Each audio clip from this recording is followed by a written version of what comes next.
मेहनत तो किसी भी प्रतियोगिता परीक्षा की तैयारी कर रहे हैं तो हर फील्ड में मेहनत लगता है। मेरी स्ट्रेटजी यही थी कि मेरा शुरू से फोकस एक ही दिशा में था, इसलिए और आसानी हुई मुझे इस सर्विस को क्वालिफाई करने में। अपना लक्ष्य निर्धारित कर लें और एक ही दिशा में बढ़ें। मतलब जो भटकते हैं वो ना हो। हाँ, एक ही दिशा में बढ़ें और 4 चीजों को एक साथ लेकर ना चलें। जिस हॉस्टल में हम खड़े हैं आज से कुछ दिन पहले गोलीकांड यही हुआ था। जी हाँ, अंबेडकर हॉस्टल है, आप सही समझे। इसी में आज से 2-3 हफ्ते पीछे जाइएगा तो गोलीकांड हुआ था और उसको लेकर बड़ा सवाल हुआ था और इस हॉस्टल के बारे में बहुत सारी बातें कही गई थी कि इस हॉस्टल में पढ़ाई कम, बाकी सारी चीजें ज्यादा होती हैं। अब कहने वाले कह गए, मगर कहते हैं कि काम आपका नाम और आपकी पहचान बताता है। हमारे साथ जो शख्सियत मौजूद हैं उन्होंने वो सिविल जज बन चुके हैं। मुबारकबाद हो आपको। पूरा बिहार, पूरा देश, खासकर हम बिहारी आप पे गर्व महसूस करते हैं। पूरा आप अपना नाम क्या है आपका और कितने सालों से आप इस हॉस्टल में रह रहे थे? जी, मेरा नाम अनीश कुमार प्रभात है जी। और मैं जब ये हॉस्टल नया बना था तब से मैं छात्रावास में रह रहा हूँ। कितने साल हो गए? मुझे लगता है 4 साल हो चुके हैं, ऑलमोस्ट 4 साल हो गए हैं। जी।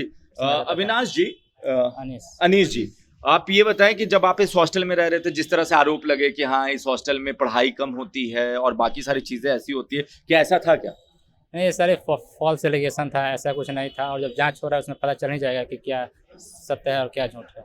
अब जज बन गए हैं, कितना मेहनत लगता है, क्योंकि जज जैसा मुकाम पाना एक आसान काम नहीं होता। मेहनत तो किसी भी प्रतियोगिता परीक्षा की तैयारी कर रहे हैं तो हर फील्ड में मेहनत लगता है, तो इसलिए इस फील्ड में भी मेहनत की बहुत आवश्यक है और एक स्ट्रेटजी बना के मेहनत होनी चाहिए। किसी फील्ड में अगर जाना चाहते हैं, कहीं भी सफलता प्राप्त करना चाहते हैं तो एक स्ट्रेटजी होनी चाहिए। आपकी क्या स्ट्रेटजी थी?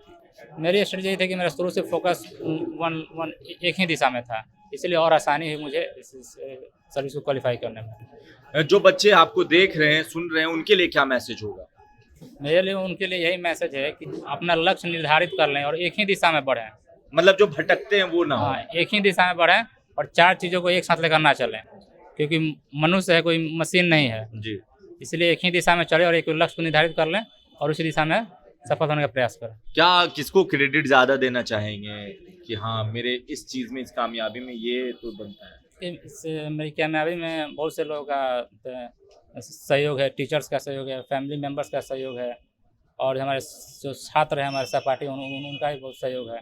सभी का सहयोग है इसमें सफलता में। चल जी, तो यहाँ पर देखिए ये अंबेडकर हॉस्टल, इसी हॉस्टल में कुछ दिन पहले गोलीकांड हुआ था। इसी हॉस्टल में बहुत सारी बातें हुई थी और हमारे साथ मौजूद हैं अमर आजाद जी। अमर आजाद जी, आप पे भी बड़े सारे आरोप लगे। आरोप नहीं, देखिए अभी खुशी का माहौल है, जो बीत गया सो बात बीत गया।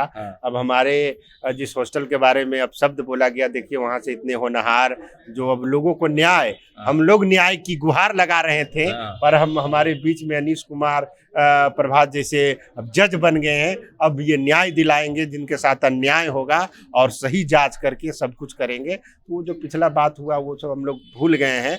अब हम लोग आगे बढ़ने के लिए, और कोई कितना भी रोकने का प्रयास करेगा, बाबा साहेब भीमराव अंबेडकर के संतान वंशज है, उनके द्वारा बनाए गए संविधान के अनुसार हम लोग चल रहे हैं और सारे काम कर रहे हैं। उसी का प्रतिफल है कि अनीश कुमार प्रभात जैसे एक सेविका, आंगनवाड़ी सेविका का बेटा आज जज बन रहा है और अंबेडकर छात्रावास का नाम रोशन कर रहा है। तो क्या मतलब जो बाबा थे वो सही थे? नहीं, तो वो तो पुलिस का जांच का विषय है। आयोग ने जांच रिपोर्ट करके दे दिया है, वो दूसरी बात है, वो प्रशासन अपना काम करेगी। क्या हुआ, अभी हम लोग खुशी का माहौल है। अभी अनीश कितने लोग खिला रहे हैं। अच्छा, चलिए, खुशी का माहौल है, इसीलिए हम ज्यादा कुछ कड़वे सवाल नहीं पूछते। मगर देख लीजिए, यहाँ पर कहते हैं कामयाब होना है तो 2 चीज रखना होगा, ईमानदारी से किया हुआ काम और आपकी नीयत की मजबूती। अगर ये है तो कामयाब आप हो जाइएगा और ये कामयाबी बोलती है। और यहाँ पर देखिए कामयाबी बोल रही है। आप अपनी राय नीचे कमेंट बॉक्स में लिखें। जुड़े रहे हमारे साथ, तब तक के लिए आपका बहुत बहुत धन्यवाद।